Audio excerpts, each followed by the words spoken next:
공부해가지고 뭐 사겠다? 뭐 네. 그거는 이제 불가능에 가깝습니다. 공부하는 동안 지금 분위기가 그런 분위기 아니에요, 맞죠?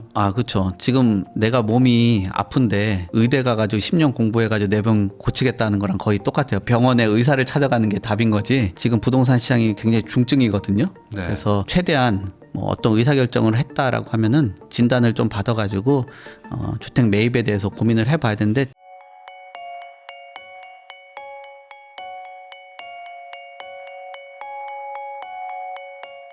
도시화경제 송승현 대표님과 이야기 나누고 있는데요. 그럼 결국에 지금 상황이 네. 매매도 불안하고 네. 전월세도 불안하고 근데 공급도 딱히 당장 안 되고 네.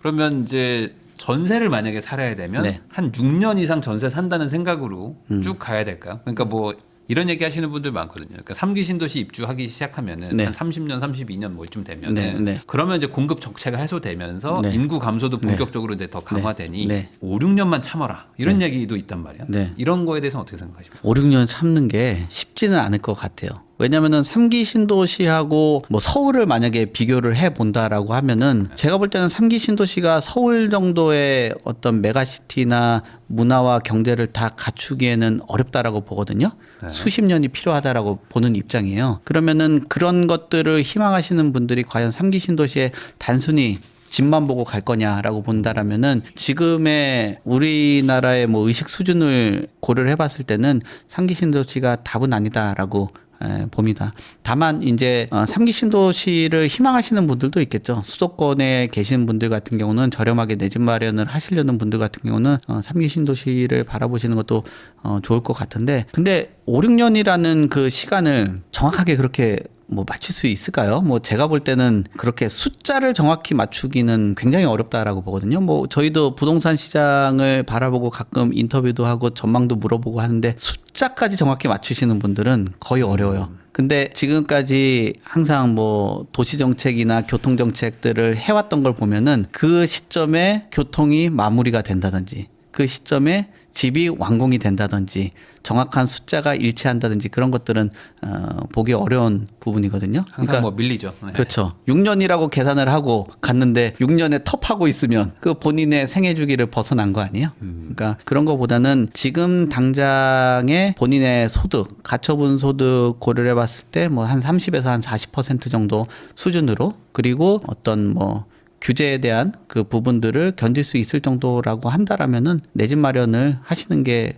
좋다라고 보여지고 그리고 이제 가격선 자체를 인정을 하고 들어가는 게 현실적인 내 집 마련이라고 보는데 그때 5, 6년이라고 보면은 만약에 그게 이제 시점이 딱딱 맞는다라고 해도 제 판단으로는 공사비라든지 최근에 물가 상승을 고려를 해보면은 원하는 분양 가격에 안 나올 가능성이 크다라고 봅니다. 그러면은 그 사이에 뭐 주식이든 뭐 코인이든 이런 걸로 이제 돈 잘 버는 분들도 뭐 있겠지만 네, 네, 그런 네. 분들 이제 소수라고 생각하고 빼면 네. 결국에 일반적인 사람들은 나도 뭔가 돈을 벌어야 네, 되잖아요. 네. 근데 지금 대출 규제도 많고 네. 그리고 이제 뭐 전세 끼고 살 수도 없는 네. 상황에서 네. 결국에 내가 가진 돈으로 네. 살려고 하는 곳들은 안 오를 것 같고 네. 근데 내가 못 사는 곳들은 막 달려가는 것 같고 네. 이래서 사실 집을 못 사시거든요. 네. 그 무주택자 분들한테 어떤 조언이 좀 필요할 것 같습니다. 그러니까 내가 살 수 있는 집들도 결국 올라갈까요? 내가 저렴한 집들? 저렴한 집들도 올라갈 가능성들이 있다라고 보는데요. 그러니까 선택을 잘 하실 필요가 있어요. 만약에 무주택자인데 입지를 우선적으로 보시면은 구축이라도 입지 좋은 곳을 그냥 사라라고 네. 설명을 드리고 싶고 서울의 외곽 지역 같은 경우는 사실 재건축을 기대를 할 수 있는 지역이 현재 상황에서는 굉장히 어둡거든요. 그러면은 완공이 된 그 신축 아파트 중심으로 매입을 하시는 게 좋지 않겠냐라고 판단이 됩니다. 만약에 좀 더 넓게 본다라면은 2000년대 한 2010년 이후에 뭐 주택 정도는 충분히 매입을 해도 매력적인 주택으로 다가올 수 있다라고 보는 입장이어서 입지를 중시하시는 분들은 구축이라도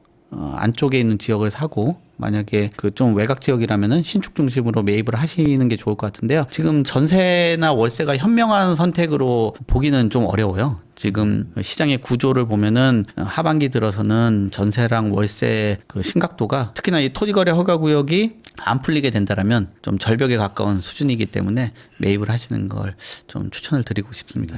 저는 사실 되게 걱정되거든요. 이렇게 가면 진짜 한 네. 1, 2년 뒤에는 이제 어떻게 해야 되는 거지? 네. 뭐 지금보다 내년, 내후년이 공급이 더 적은데 네. 이거 어떻게 하죠? 그러니까 지금이라도 네. 집을 적극적으로 구매하는 거에 대한 탐색을 하실 필요가 있는데 만약에 갈아타려고 하는 수요가 있다라고 하면 네. 우선 지금 매도를 하고 매수할 수 있는 시드를 준비를 하셔야 될 것 같습니다. 예전처럼 그냥 가만히 앉아가지고는 힘들고요. 그 공부해가지고 뭐 사겠다? 뭐 네. 그거는 이제 불가능에 가깝습니다. 공부하는 동안 지금 분위기가 그런 분위기 아니에요, 맞죠? 아, 그렇죠. 지금 내가 몸이 아픈데 의대 가가지고 10년 공부해가지고 내 병 고치겠다는 거랑 거의 똑같아요. 빨리 가면은 그 병원에 의사를 찾아가는 게 답인 거지. 지금 상황에서는 지금 부동산 시장이 굉장히 중증이거든요. 네. 그래서 최대한 뭐 어떤 의사결정을 했다라고 하면은 진단을 좀 받아가지고 주택 매입에 대해서 고민을 해봐야 되는데 지금의 물량 자체가 구조 자체는 수요는 쌓여가는 구조고 공급은 그 수요 대비했을 때 부족한 상황이에요. 저울로 네. 본다라면 저울의 추가 예전만 해도 이렇게 됐는데 지금은 거의 이렇게 돼서 뒤집어질 판이거든요. 완전히. 네. 예, 그래서 여러분들이 공급 대책에 너무 큰 기대를 하지 말고 정책을 보지 말고 그리고 어떤 정치권에 그 기대하지 말고 시장을 봐라. 그 시장이 답안지를 제시하는 거니까 그 답안지에 가서 체크를 하시길 바라겠습니다. 그러면 이제 예를 들어 지금 뭐 한 2억, 3억 정도 있는 분들이 많아요. 네. 요 분들이 원래라면은 이제 뭐 생애 최초가 지금 되시는 분들도 있지만 안 되는 네. 분들도 있기 때문에 그러면 이제 현금 한 3, 4억 정도 만들어서 네. 대출 한 5, 6억 받아서 10억짜리 사야지라고 마음 먹었던 분들이 네. 지금 뭐 40%밖에 안 나오고 막 네. 하니까 내가 가고 싶은 데를 못 가요. 네. 좀 한 칸, 두 칸 내려가는 느낌이에요. 네. 그러니까 그냥 좀 전세 살면서 어떻게 한번 나중에 노려볼까? 뭐 이런 마음이 드시는데 네. 마음에 안 들어도 우선 사야 되나요? 네, 사는 게 좋을 것 같습니다. 만약에 그 살 때 뭐 조건은 여러 가지가 있어요. 그러니까 수도권의 교통망이 좀 괜찮은 곳 같은 경우는 매입을 하셔도 괜찮다라고 보거든요. 그러니까 신도시로 형성된 곳일수록 더 좋아요. 왜냐하면 신도시 같은 경우는 교통계획이라든지 이런 것들이 수립이 되어 있는 곳이기 때문에 그래도 계획에 맞춰서 갈 수 있습니다. 대신 수도권에 매입을 하시려는 분들은 그 구도심보다는 재건축을 기대하시거나 재개발 기대하시고 구도심에 주택을 매입을 하시는 분들도 있어요. 뭐 오래된 아파트라든지 또 오래된 빌라라든지 이런 것들 매입하시려는 분들이 있는데 솔직히 말하면 그 유수의 건설사들이 지금 그곳은 고려 대상이 아닙니다. 그래서 아마 거기에 재개발 재건축 가기 어렵기 때문에 신도시 중심으로 그 대출 받아서 매입을 하시는데 교통계획이 있는 곳하고 최대한 가까운 곳을 선택을 하시고 신축주택으로 아파트를 매입을 하시면 좋을 것 같고요. 몬테크로 간다라고 하면 서울 안에서는 아파트 상품은 이제는 불가능하기 때문에 뭐 재개발이 좀 예상이 되는 곳에 뭐 빌라를 그 거주를 하시는 게 좋을 것 같습니다. 그래서 대신 뭐 빌라를 선택을 하는 데 있어서 어떤 뭐 개발에 대한 호재가 있거나 재개발에 대한 기대감들이 있는 곳들로 가셔야지 그냥 단순히 빌라를 사가지고 몬테크 하는 거는 그냥 몸만 상하니까 오히려 그 몸도 챙기고 또 돈도 챙길 수 있는 곳으로 좀 가시길 바라겠습니다. 기본적으로 재테크인데 몸을 고생시키는 거죠. 네, 그냥 몸만 그렇죠. 고생하러 가시면 안 되고. 혹사하시면 안 됩니다. 네. 이런 상황에서는 결국에 지금 대출을 잘 안 해주잖아요. 네. 그러니까 어쩔 수 없이 뭐 가족들한테 돈을 빌려서라든지 막 네. 해서 소위 말하는 이제 막 무리해서라도 살려고 하시는 분들도 있는데 네. 이걸 또 반대로 생각하면 원래는 내 능력대로 대출을 받을 수 있었는데 안 해주니까 그냥 뭐 부모님한테 빌리는 거일 수도 있잖아요. 네. 어떻게든 돈을 빌려서 최대한 비싼 거를 사는 게 맞나요? 지금 상황에서? 지금 상황에서는 빌려서 사는 게 맞다라고 봐요. 지금 수급 상황을 보더라도 그 테두리 안에서는 빌려가지고 매입을 하는 게 좋은 방향이라고 보고요. 근데 인생에서 항상 뭐 살 때 본인의 능력치를 벗어나면서 선택들을 많이 해왔습니다. 뭐 저 같은 경우도 어릴 때 너무 갖고 싶은 구두가 있어가지고 그런 네. 것들도 내 용돈 넘어서는 돈을 두사 대를 모아가지고 샀더니 그 만족도들도 상당히 있기도 했거든요. 그렇죠. 네. 물론 상품하고 부동산 자산하고 견줄 수는 없는 재화이긴 하지만 지금의 오랫동안의 그 부동산 시장의 흐름과 어떤 누적된 데이터를 봤을 때는 뭐 그 약간의 손해를 보더라도 회복이 되더라. 그리고 오히려 대출을 활용하신 분들이 조금 더 지금의 부동산 시장의 그 불안감에서는 조금 더 멀어져 있더라고 판단되거든요. 역사적으로 부동산의 가격 상승에 대한 그 흐름이나 확률로 봤을 때는 한 92%에서 3% 정도가 상승을 해왔거든요. 네. 근데 이런 상황에서 8%의 베팅을 하는 것보다는 확률이 높은 쪽으로 베팅을 하는 게 맞잖아요. 네. 그러니까 우리가 뭐 농구를 하거나 야구를 해도 버저비터를 던지는 사람은 골 확률이 높고 그다음에 도박에 베팅을 하시는 분들 같은 경우도 확률이 높은 쪽으로 베팅을 하듯이 지금의 92% 정도의 확률을 보고 시장에 베팅을 해야 되지 8%의 떨어짐을 보고 베팅을 하는 거는 그거는 진짜 초고수의 영역이고 그 초고수가 어렵기 때문에 92%의 확률에 베팅을 하면서 지금은 대출을 만약에 받을 수 있으면은 대출에 대한 리스크도 있는 것도 사실이고 돈을 빌리는 것도 리스크입니다. 그렇다면은 지금 환경 안에서는 부동산 시장에 리스크 없이 들어가는 거는 거의 뭐 불가능한 상황이거든요. 정비 사업지에 재건축 사는 것도 리스크죠. 전세값이 조정될 수 있냐 없냐, 그다음 세입자를 못 구하는 것도 리스크죠. 그 다음에 뭐 대출, 뭐 규제 모든 게 리스크에 노출이 되어 있는 상황이기 때문에 완전 무결한 부동산 매입은 없다. 그렇기 때문에 지금 그래도 뭐 은행권이나 이런 쪽에서 뭐 대출 안 해주는 상황에서 뭐 그래도 가장 믿을 만한 든든한 울타리 안에 가족에서 돈 빌리는 거는 그래도 안정적이라고 보는데요. 네. 금리가 예전에 네. 이제 확 올라가지고 네. 그때 이제 그 전에 대출 왕창 받아가지고 집 샀던 네. 분들이 힘들었었던 시기가 있었습니다. 네. 그게 반복될까봐 걱정돼서 대출 받는 게 무서운 분들도 있거든요. 네.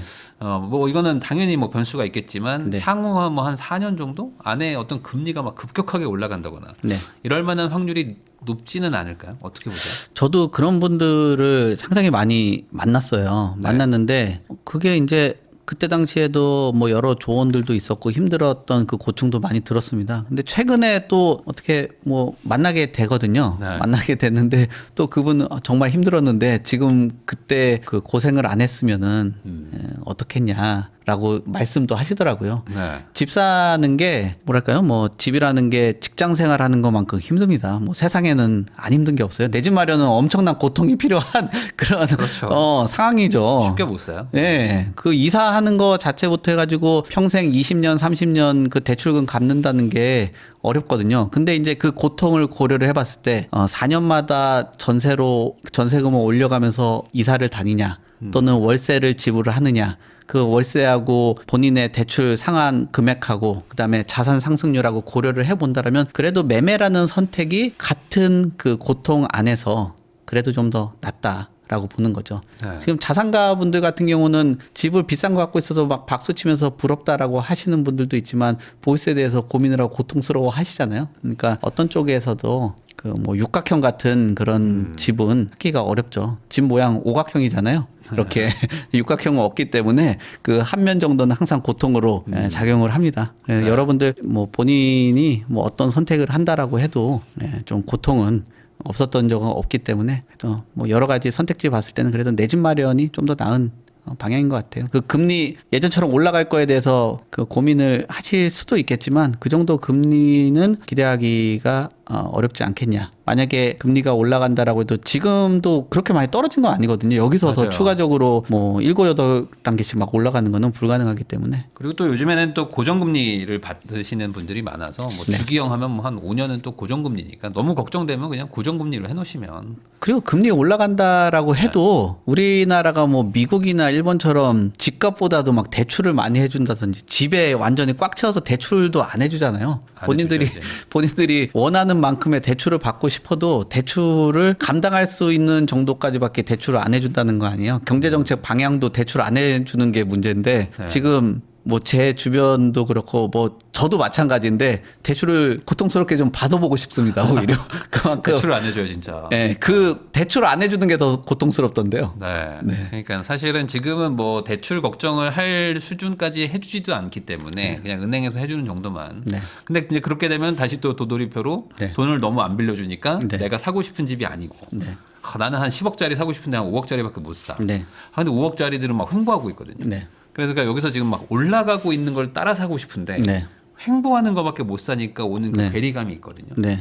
사실 근데 투자는 약간 횡보하고 있는 것들 중에서 상승할 걸 사는 게 그렇죠. 맞잖아요. 네. 그러면 지금 그 소위 말하는 이제 수도권의 좀 저가형 아파트들이 네. 가겠느냐, 과거처럼 대세 상승장이 올 것이냐. 지금은 그 횡보 안에서 상승 국면을 맞이할 수도 있다라고 판단을 하는데요. 지금 우선 뭐 경제적인 성장세도 그렇고 그다음에 앞서도 이야기한 그 코스피라든지 이런 것들을 고려를 해봤을 때 시장의 유동성으로 가격들이 올라갈 가능성들이 크다라고 보거든요. 그리고 네. 전세가 서울에서 없어지는 그런 과정을 겪고 있기 때문에 서울에 있는 그 이탈되는 수요가 수도권으로 전이될 가능성도 있어요. 그러니까 사실 부동산 시장이라는 거는 안에서 지역 수요로만 해가지고는 가격의 변동성이 없거든요. 네. 그러니까 가끔씩 투기 세력이라고 욕하시는 분들 뭐 이런 그 분들이 이동을 해야지 그 지역의 가격들이 많이들 올라가는 것들이 있거든요. 그럼 결국은 그런 것들이 외지인들이 접근을 하는 거죠. 지금 수도권 같은 경우는 지방 분들보다는 서울에서 이탈되는 수요들이 외주 수요로 정착될 가능성들도 충분히 있다라고 봅니다. 대신 서울에 있는 것보다 퀄리티가 좋아야 되겠죠. 퀄리티라는 건 주거에 대한 그 질이 좋다든지 뭐 교통이 좀 좋다든지 그런 쪽으로 선택을 한다라면은 기회는 있다라고 보고요. 뭐 저도 뭐 비슷한 생각인데 그 횡보하는 곳에서 이제는 기회가 충분히 차지할 수 있다. 지금 오히려 올라간 그 주택은 사실은 자산 가격의 상승 기대보다는 본인이 누릴 수 있는 다양한 뭐 그 지역에 있는 그 혜택 뭐 이런 거라든지 또는 어떤 뭐 사치제로서의 그 역할 뭐 이런 것들 또 외부에서 뭐 품위 유지를 위해서 아파트 스티커를 또 희망하시는 분들도 있어요. 그런 사치제에 가까운 시장까지도 넘어간 상황이기 때문에 내가 집을 사치성으로 보지 않고 자산 가격이라든지 정주하는 데 목적을 좀 더 둔다라면은 그런 횡보하는 그 지역의 아파트 상품을 선택을 하는 게 좋은 판단이 되지 않을까라고 생각합니다. 다만 우리가 분리를 해볼 게 횡보하는 장이라고 저도 설명을 같이 드린 것처럼 대신 횡보 정도 안에는 들어가 있어야지 이게 하락하고 있으면 안 된다. 하락하는 곳 잡아가지고 아주 V자 반등을 기대하는 거는 조금 위험하지 않냐라고 봅니다. 사실 이거는 지금 몇 달 전에 뭐 노도강 뭐 이런 데들 하나도 안 올랐다라고 네. 하다가 지금 막 이렇게 막 난리가 그렇죠. 나는 네. 것처럼 시간의 문제인 거지 네. 아예 안 일어날 일이다라고 말하기는 좀 어려울 것 같고 네. 또 항상 또 횡보할 때는 관심 없다가 또 올라가면 그때 가서 그렇죠. 또 사시려고 네. 하기 때문에 미리 선점한다라는 생각으로 접근하는 것도 좋을 것 같습니다. 지금까지 송승현 대표님 모시고 최근 부동산 시장에 대해서 다양한 이야기 나눠봤는데 이런 내용들 잘 참고하셔가지고 좋은 선택하시기를 바라면서 저도 대표님하고 인사 나누겠습니다. 오늘 나와주셔서 감사드립니다. 네, 감사합니다.